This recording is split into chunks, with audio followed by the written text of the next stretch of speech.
সময় শেষ হয়ে যাইতেছে ব্রাদার্স। এই বিষয়গুলো যদি ক্লিয়ার না থাকে প্লিজ আমাকে কোয়েশ্চেন করবেন কিউএন এর মধ্যে। Let me finish with a hadith and a story again, inshallah. আল্লাহ সুবহানাহু ওয়া তাআলা একটা স্যাম্পল দেন রাসূলুল্লাহ সাল্লাল্লাহু আলাইহি ওয়াসাল্লামের মাধ্যমে যে আল্লাহ সুবহানাহু ওয়া তাআলার প্রতি ভালোবাসা কেমন, কিভাবে একটা বিল্ড আপ হয়, আর বিল্ড আপ হয়ে একটা পর্যায়ে পৌঁছে গেলে এটা কিরকম দেখায়। ওকে, তো কিভাবে বিল্ড আপ হয় আর বিল্ড আপ হয়ে গেলে এটা কিরকম দেখায়। রাসূলুল্লাহ সাল্লাল্লাহু আলাইহি ওয়াসাল্লাম বলতেছেন, আল্লাহ বলছেন যে মান আদা লি ওয়ালিয়ান ফাকাদ আযানতাহু বিল হারব, যে আমার বন্ধুর সাথে, যে কেউ আমার বন্ধুর সাথে, আল্লাহ বলছেন আমার বন্ধুর সাথে যে শত্রুতা করবে তার বিরুদ্ধে আমি স্বয়ং যুদ্ধ ঘোষণা করব। সো আমি যদি আল্লাহ সুবহানাহু ওয়া তাআলার প্রিয় পাত্র হয়ে যাই, আমার ব্যাকআপ কোনো সিকিউরিটি গার্ড, কোনো বাউন্সার বা কোনো আর্মির দল না, আল্লাহ সুবহানাহু ওয়া তাআলা স্বয়ং আমার শত্রুর সাথে ফাইট করবেন যদি আমরা আল্লাহ সুবহানাহু ওয়া তাআলার প্রিয় পাত্র হয়ে যাই। আল্লাহ তারপরে বলছেন মা তাকাররাবা ইলা আবদি বিশাইইন আহাব্বা ইলাইয়া মিম্মা ইফতারাতুহু আলাইহি, আমি আমার বান্দার কোনো কাজকে এত বেশি ভালোবাসি না তাছাড়া যেগুলো আমি তাকে ফরজ করে দিয়েছি। আল্লাহ সুবহানাহু ওয়া তাআলা সবচেয়ে বেশি যে অ্যাকশনগুলো আমাদের কাছ থেকে ভালোবাসেন সেগুলো হচ্ছে ফরজ কাজগুলো, যেগুলো আল্লাহ ফরজ করে দিয়েছেন। কারণ এই ফরজগুলো আল্লাহ সুবহানাহু ওয়া তাআলার সাথে আমাদেরকে কানেক্টেড রাখে। ফরজ বাদ দিয়ে দিলে আল্লাহর সাথে আমরা ডিসকানেক্ট হয়ে যাই। অ্যাটলিস্ট আল্লাহর সাথে একটা সম্পর্ক থাকে যখন ফরজ থাকে। আল্লাহ বলছেন ফরজগুলা আমাদেরকে মাস্ট করতে হবে। এর জন্য ভাইয়েরা আমার, আল্লাহ সুবহানাহু ওয়া তাআলার সাথে সম্পর্ক যদি ফরজেরা না রাখে, আল্লাহ বলছেন ফরজ সম্পর্ক না রাখলে আমি তোমাদেরকে পানিশমেন্ট করবো। আমরা আগেই বলছি আল্লাহ সুবহানাহু ওয়া তাআলা আমাদের বিচ্ছেদ ওনার সহ্য হয় না। উনাকে আমরা ভালোবাসবো না, ওনার সম্পর্ক থাকবে না, এটা ওনার সহ্য হয় না। উনি বলছেন ফরজ তরক করবে, ওনার জন্য পানিশমেন্ট আছে। ওনার সাথে সম্পর্ক এটা রাখতেই হবে, এটার কোনো দ্বিমত উনি অ্যাকসেপ্ট করতে পারেন না। সো সম্পর্ক মাস্ট রাখতে হবে, এটা তো ফরজ, এটা করতেই হবে। দেন আল্লাহ বলেন ইয়াতাকাররাবু ইলাইয়া বিন-নওয়াফিল হাত্তা উহিব্বু, আর আমার একটা বান্দা আমার আরো কাছে আসতে থাকে, আরো নিকটবর্তী হতে থাকে তার নওয়াফিলের দ্বারা। সো নওয়াফিল ইজ ভেরি ইম্পর্টেন্ট ব্রাদার্স। নওয়াফিল দ্বারা আল্লাহ সুবহানাহু ওয়া তাআলার কাছে আমরা আসতে থাকি যতক্ষণ পর্যন্ত উহিব্বু, আল্লাহ সুবহানাহু ওয়া তাআলা তাকে ভালোবাসা শুরু করেন।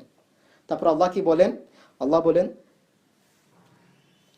কুনতু সামআহু আল্লাযী ইয়াসমাউ বিহি, তারপরে কি হয়ে যায়, আমি আল্লাহ সুবহানাহু ওয়া তাআলা আমি তার শ্রবণ শক্তি হয়ে যাই, আমি আল্লাহ সুবহানাহু ওয়া তাআলা তার দৃষ্টি শক্তি হয়ে যাই, আমি আল্লাহ সুবহানাহু ওয়া তাআলা তার হাত হয়ে যাই, আমি আল্লাহ সুবহানাহু ওয়া তাআলা তার পা হয়ে যাই। না এইগুলোর মানে কি ব্রাদার্স? এগুলোর মানে বুঝতে গেলে আমরা স্টোরিটা শুনবো ইনশাআল্লাহ। উরওয়া ইবনে জুবাইর নামে একজন তাবিঈ ছিলেন। উরওয়া ইবনে জুবাইর ছিলেন আব্দুল্লাহ ইবনে জুবাইরের ছেলে। আব্দুল্লাহ ইবনে জুবাইর ছিলেন আশআরাতুল মুবাশশারার একজন, 10 জন যাকে জান্নাতের গ্যারান্টি দেওয়া হয়েছিল, উনার ছেলে। আব্দুল্লাহ ইবনে জুবাইর ছিলেন আবু বকরের ছেলে, মেয়ে আসমার ছেলে, আয়েশা রাদিয়াল্লাহু আনহুর নেফিউ। ওকে, সো আব্দুল্লাহ ইবনে উরওয়া ইবনে জুবাইর ছিলেন ওই তাবিঈ, আব্দুল্লাহ ইবনে জুবাইর উনার ভাই। সো ওনারা একদিন খাবার মধ্যে উরওয়া ইবনে জুবাইর, উনার ভাইয়েরা আর উনার একজন ফ্রেন্ড, 4 জন খাবার সামনে বসে আছেন। সো আব্দুল্লাহ ইবনে জুবাইর, উরওয়া বিন জুবাইর আর মুসআব ইবনে জুবাইর আর আব্দুল মালিক ইবনে মারওয়ান, 4 জন খাবার মধ্যে বসেছিলেন, ইয়াং মানুষেরা। তো তারা ডিসকাস করতেছেন যে কে কি হবে, কে কি হওয়ার স্বপ্ন আছে। তো আব্দুল্লাহ ইবনে জুবাইর বললেন যে আমি চাই যে আমি হিজাজের আমির হব এবং একদিন খালিফা হব। মুসআবকে জিজ্ঞেস করলেন যে তুমি কি হতে চাও? উনি বললেন যে আমি ইরাক আর আসামের গভর্নর হতে চাই। আব্দুল মালিক ইবনে মারওয়ান বললেন যে আমি যতক্ষণ পর্যন্ত না পুরো দুনিয়ার খালিফা হই ততক্ষণ পর্যন্ত আমি সন্তুষ্ট হব না। তো উরওয়া ইবনে জুবাইরকে জিজ্ঞেস করলেন যে তুমি কি হতে চাও? উনি বলেন যে আল্লাহ সুবহানাহু ওয়া তাআলা তোমাদেরকে বরকত দান করুক তোমাদের দুনিয়াবি এই ইচ্ছার মধ্যে। ইনশাআল্লাহ আমি এগুলা কোনো কিছু চাই না, আমি একজন স্কলার হইতে চাই, আমি উম্মাহকে দিন শিখাইতে চাই, আর এই দ্বারা আমি জান্নাত হাসিল করতে চাই।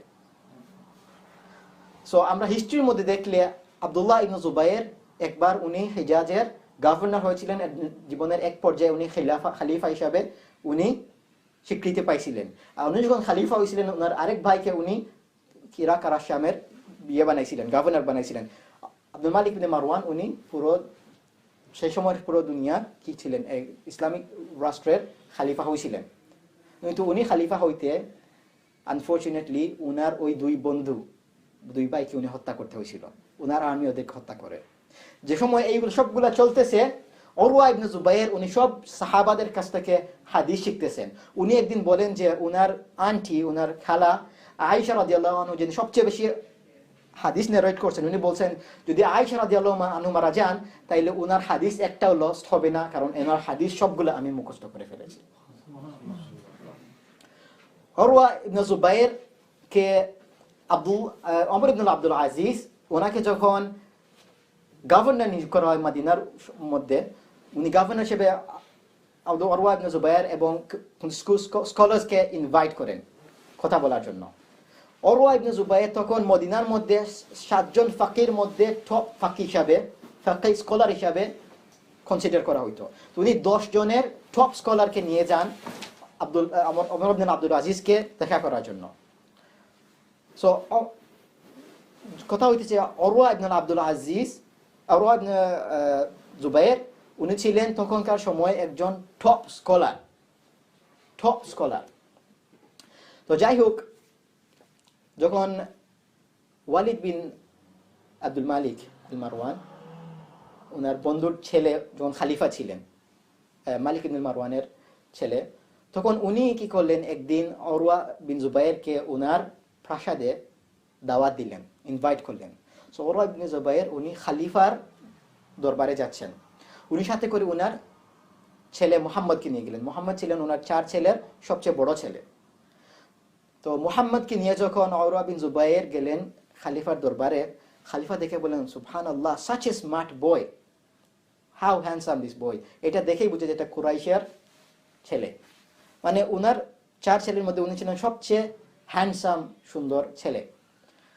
তো যাই হোক, ওনারা কথা বলতেছেন, ওনার ছেলে কি বলেন, উনি বলেন যে আমি রয়্যাল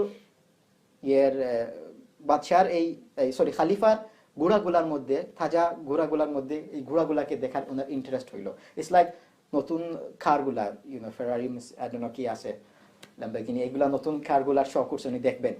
তো ওনাকে পাঠাচ্ছেন যে আচ্ছা তুমি গিয়ে দেখে আসো। উনি গেছেন দেখতে। কিছুক্ষণ পরে একজন মানুষে বলল যে ইয়া খালিফা, অনেক বড় সর্বনাশ হয়ে গেছে। তো খালিফা বললেন কি সর্বনাশ হয়েছে? উরওয়া বিন জুবাইর বললেন ডোন্ট ওয়ারি, সবকিছু আল্লাহর পক্ষ থেকে আসে, বলো কি হয়েছে। যে উরওয়া বিন জুবাইরকে বলা হইল যে উনার ছেলে মুহাম্মদকে একটা ঘোড়া এত জোরে লাথি মারছে মুখের মধ্যে যে উনি ওই জায়গার মধ্যে মারা গেছেন। খালিফার মুখ তখন শরমে মানে উনি ডেকে ফেলতেছেন।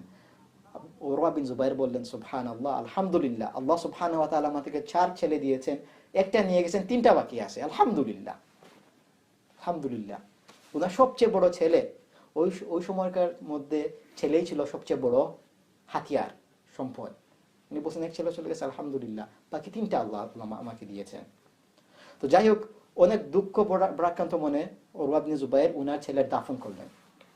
ওই রাত্রে আবার খালিফার প্রাসাদে উনার পায়ের মধ্যে একটা ইনফেকশন দেখা গেল, এমন বাজে ইনফেকশন যে খালিফা অনেক চিন্তায় পড়ে গেল ওনার মেহমানের এই অবস্থা। উনি কি করলেন, সবচেয়ে ভালো ডাক্তারদেরকে নিয়ে আসলেন।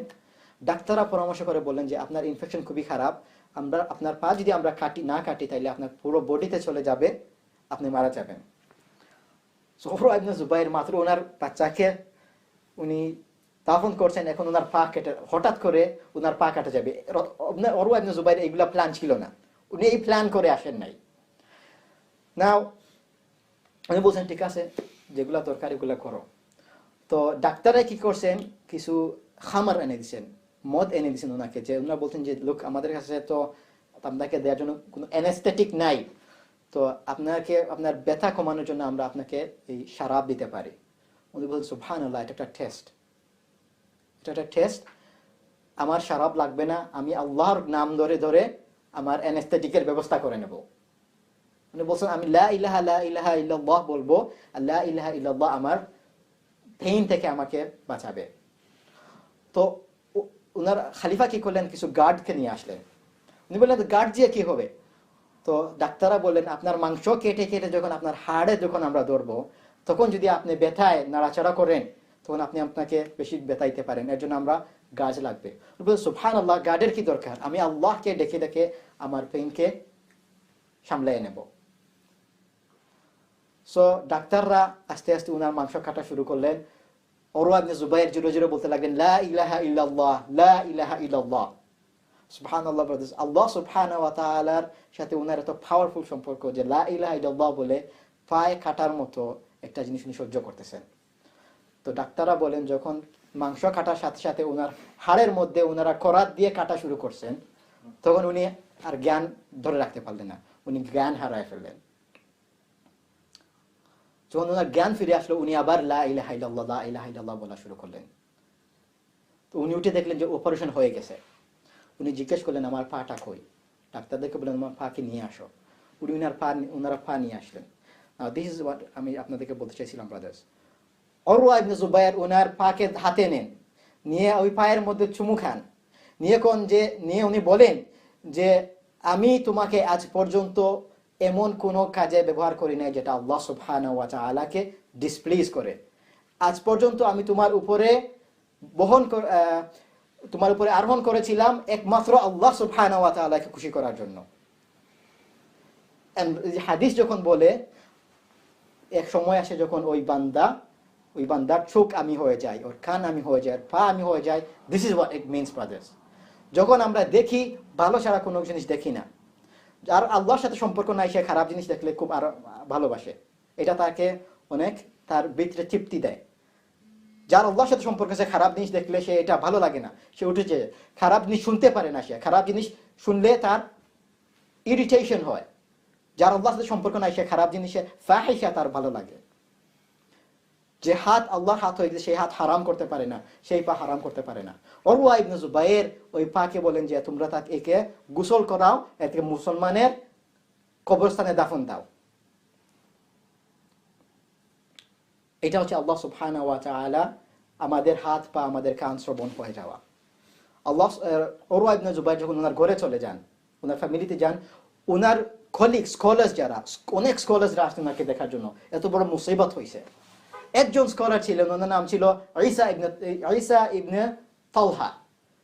ওনার একজন আরেকজন স্কলার, উনি এসে বললেন যে কি শুনতেছি তোমার এত বড় মুসিবত হয়েছে, দেখি কি মুসিবত। উনি ওনার ব্ল্যাঙ্কেট তুলে দেখেন যে পা চলে গেছে।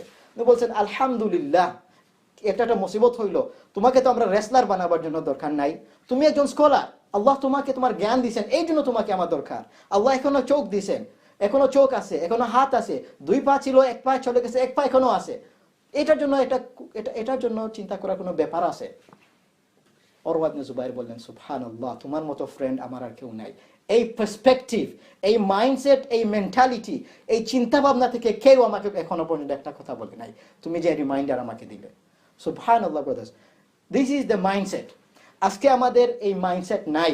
আমরা ভাবি যে আমাদেরকে আল্লাহ যা দিয়েছেন এগুলা আমাদের সব। কারণ ইসলামের অধঃপতনের সাথে সাথে আমাদের এই কনসেপ্টগুলা অধঃপতন হয়ে গিয়েছে। বাট এগুলো আসল কনসেপ্ট, যেগুলো আল্লাহর কাছ থেকে এসে আল্লাহর কাছে চলে যাবে। এগুলোর ইউজ আল্লাহর জন্য, এগুলো আল্লাহ নিয়ে গেলে আলহামদুলিল্লাহ। আমাদের কাজ হইতেছে আল্লাহর সাথে সম্পর্ককে ধরে রাখা। আল্লাহ সুবহানাহু ওয়া তাআলা হাদিসে বলেন, আমার বান্দা যখন ওই পর্যায়ে চলে যায় তখন সে যে কিছু আমাকে জিজ্ঞেস করে, যে কিছু আমাকে সওয়াল করে, আমি তার জন্য তা কবুল করি। আর যদি আমাকে সাহায্য চায় আমি তাকে সাথে সাথে সাহায্য দান করি। So brothers, this is a beautiful story যে আল্লাহ সুবহানাহু ওয়া তাআলার সাথে সম্পর্ক হয়ে গেলে কোন পর্যায়ে মানুষ যেতে পারে।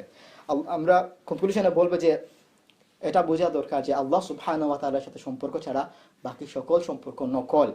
আল্লাহ সম্পর্কের সামনে বাকি সকল সম্পর্ক, নো ম্যাটার কোন সম্পর্ক, এটা আর্টিফিশিয়াল, এটা ফেক। একমাত্র আল্লাহ সুবহানাহু ওয়া তাআলার সম্পর্ক অরিজিনাল, এটা ছিল, এটা থাকবে। আর আল্লাহ সুবহানাহু ওয়া তাআলাকে যদি আমরা খুশি করতে পারি তাইলে এটাই আমাদের খুশি, এটাই আমাদের সুখ। আল্লাহ সুবহানাহু ওয়া তাআলা যদি প্লিজ থাকেন, এটাই আমাদের প্লেজার।